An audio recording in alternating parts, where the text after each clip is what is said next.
tere! Täna püsib kuiv ja peamiselt päikesepaisteline ilm. Puhub idakaare tuul 3–9, saartel ja rannikul puhanguti 12–14 meetrit sekundis.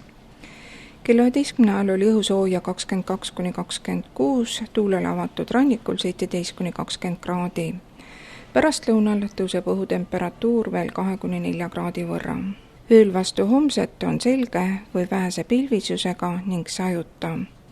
Puhub ida- ja kirdetuul 2–9, ööhakul rannikul puhanguti 12 meetrit sekundis ja õhutemperatuuri miinimum on 12–17 kraadi. Homme päeval lisandub pilvi ja on prognoositud vahelduvat pilvisust ning kohati sajab hoovihma, on võimalik käike ja suurem on tõenäosus Ida- ja Lõuna-Eestis.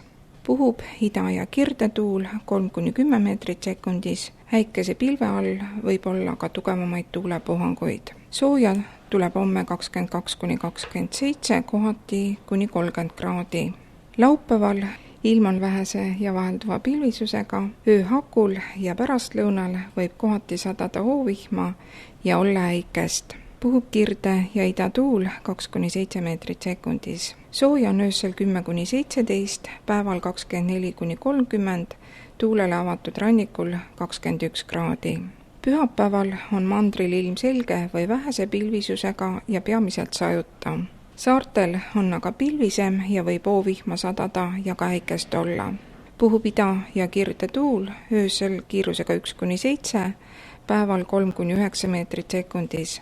Saartel pöördub tuul loodesse ja sooja on ööl vastu pühapäeva 9–15, päeval 24–30, vaid siis rannikul on kohati 21 kraadi ümber.